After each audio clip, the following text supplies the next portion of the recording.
Hey guys, this is Brian. Welcome back to the Yu-Gi-Oh video. Today we're going to be going over Super Heavy Samurai deck profile. This is a deck that I've just been playing around with returning to Yu-Gi-Oh. So before we get into anything and explain the deck choices, make sure you leave a like and subscribe. If you want to go ahead and support the channel, that's the best way to do so. Also, if you just wanted a deck profile and just didn't want explanations, the profile's up on screen. But if you want to go ahead and hear the explanation for the card choices, I'll go through them one by one. And I will go ahead and put a combo tutorial at the end, so just so you have a better idea of what you're trying to accomplish with the deck. But let's go ahead and get right into it. First off, we have one of the main bricks of the deck, which is Ancient Gearbox. Everything is going to be in alphabetical order. That's just the way I'd like to organize my decks online. If it's IRL, I'll organize it a different way. But we're going to start off with the Ancient Gearbox, mainly in here because it searches is tunneler when you get it through Ballista. Personally prefer Ballista over the um Gigant X because of the fact that even though Gigant X can be another way of getting into Zeus, I'd rather just go ahead and make sure I can have my Soul Piercer or get an effect as soon as I can, not having to use it as a resource for an XC, which doesn't even give me a benefit. Of course, we're going to go into our hand traps as are lined up here as well. 3 Ash, of course, 3 Droll, 3 Veiler. Staples, those are the format. Ash will always be a staple. Droll is always going to be in a search heavy format, especially with the way modern Yu-Gi-Oh has been progressing. Veiler because we can't play Imperm. Of course, as we mentioned before, our Tunneler. This is usually at the end of our combo because the deck is really mainly just one combo, just to try and stun your opponent as fast as you can and as best as you can, so that way when it gets back to you, you can just go ahead and finish them off. The one kaiju that's searchable, decent when you're going second.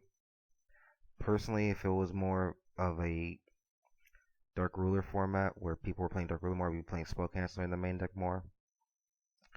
But having the Yugioh is actually pretty good. Just having it in the deck as an additional way of getting into out certain cards that are problematic, or even just, for example, you're already drawing it, or you already drew your Therion King. You can just go ahead and search this out, and your opponent knows that if they can't kill you, you're just going to try and break their board again. 2 Fenrir. Fenrir is mainly in here as an additional interruption.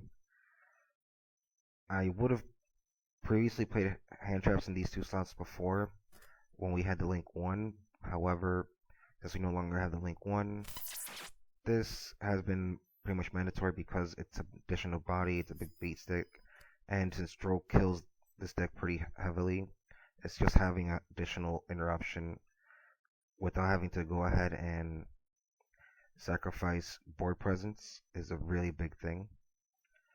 To Nibiru, if I could fit a third one, I would, but one of the main changes with the list that came out here in January, it was Redox, which is the next card. And Redox is more of an additional extender, but also if in mid to late game, which is mostly around like turn 3, if you happen to have your board out and you happen to draw a Redox, you most likely will be able to bring back a Baron and have a way of just trying to continue to push through plays. And one of my decks of choice is 2 Skullmeister in the main, with Orcus, is the Fire Kings. I think this would be a great A card, and it's been working really well for me so far. I'm considering bumping it up to 3, but still not sure what to take out. But Skullmeister really does help out in those matchups, and not only those 2 matchups, but tier as well. And even with Sinful Spoils, with those cards, it also helps stops the draw 1, so it has its advantages. The disadvantages is that in certain matchups, really it won't be that useful. But even against Labyrinth, you just make sure that they're big welcome. They can't bounce your stuff, or they can't and get any additional effects from the graveyard is really helpful. And now to our super heavy engine, which is 3 bike. Can't say enough about this card. Searches any card in the deck. 1 scales, I have considered bumping up to 2, but just the 1 is enough for the most part, because you're just trying to summon it from deck. If you happen to draw it, it happens, but it's still manageable with having the 1. 2 booster. I used to play 1 booster and 3 peacemaker, but I'm going 2 and 2 because of the fact that if I get deprisoned, I don't want to sacrifice 2 cards that could potentially have been recyclable, and not only recyclable, but just to go ahead and help me extend. Whereas compared to booster, I can just go ahead, okay, I can make a Bagooska, or I can just go ahead and try and do something else as far as getting into Zeus, under draw, or anything like that. So, I put 2/2 for the versatility, and especially when, and you can make a free Baron with the Sogaya booster if you happen to draw like your main combo piece, which is either going to be Bike or Prodigy, which we'll get to in a moment. But having in these two at these ratios is best in my opinion, for now, simply because of the fact that there are certain hand traps that do kill the deck, and I don't really want to play 3-1 because if I lose the 1, especially with runic banishing cards, I still have another way of getting to the card itself without having to lose the 1. And of course, 3 Soul Piercing, one of the most busted cards in the deck because it's a none once per turn search, so as long as you can continue getting it on the field to the graveyard, you can still continue to search. 1 Stealthy. Stealthy is hands down one of the best cards in the deck. Really wish I could play more than 1, but having it in the deck is still very useful, especially if you go through a Nibiru. You can still try and get to Little Knight through Nibiru with this card.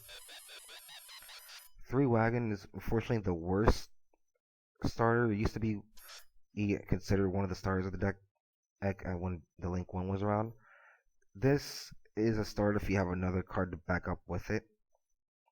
Because if you have, let's say for example, either Booster, Stealthy, or Piercer, or Peacemaker, sorry, you can search Piercer, or equip it, use one of these to go ahead and link off, or just use Peacemaker to get something out of the deck, which normally would be the scales.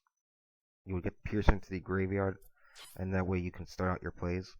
So if you happen to draw a Wagon, it's this plus 1 more in order to get your plays going. Because at the worst, if you only have Wagon in your hand, the most that you will be able to do is get to a Bagooska because of the fact that you might just go for Soul Gaia. The 1 King Regulus, because it's searchable.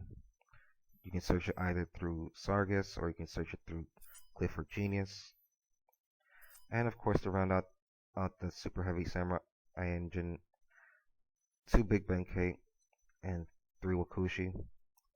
So the 3 IG is a given. You want to see this card as fast as you can.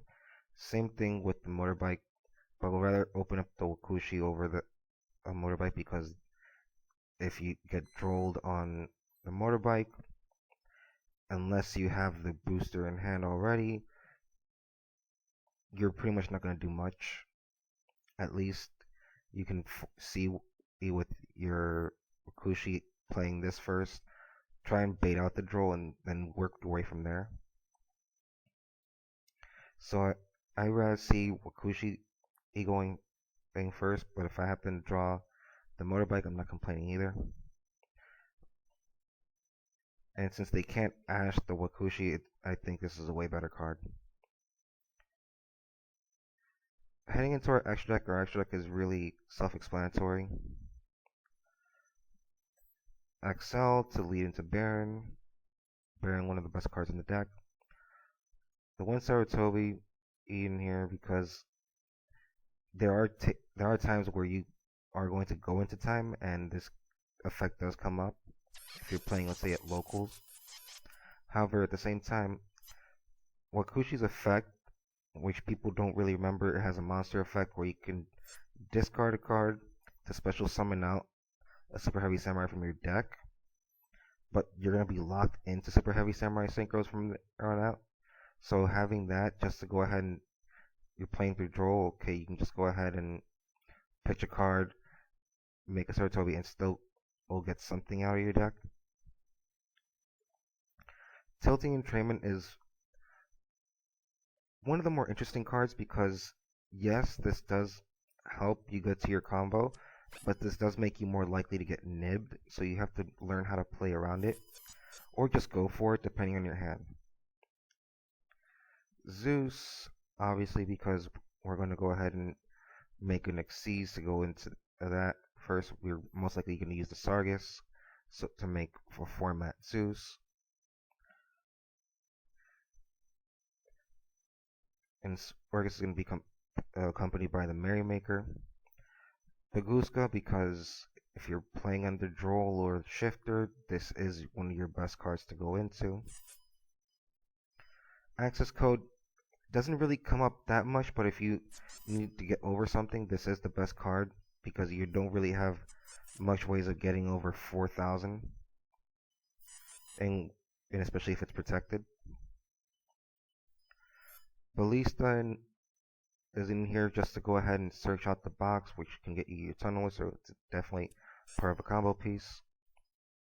Appaloosa is mainly an end board piece as well. I usually go for this if my opponent is waiting on me to make something else and they want to hold their nib, so this is just to punish them for holding onto nib too long.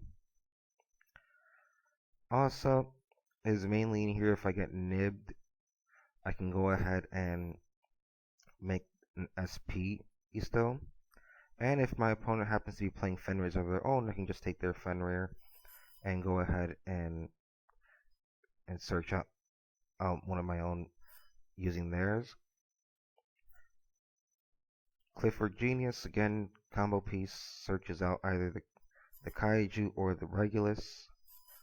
Little Knight is mainly an end board, and Saryuja is mainly just go ahead and end the combo when you usually make Saryuja is usually at the end of the combo to go ahead and sculpt out your hand as best as you can before going into your tunneler to draw 2 more cards. So that way you can have as many hand traps as you can. And then just use the summon effect for Saryuja to go ahead and summon something else out to make a Little Knight, so you don't leave the Saryuja on board. Anyways, hope you guys enjoyed the deck profile. I'll go ahead and show you the combo video in the later video. I'll probably make it after this one. If not, immediately after the video after the next one. So keep an eye on that. But again, make sure you leave a like and subscribe. Really does help out the channel again. And see you guys next time.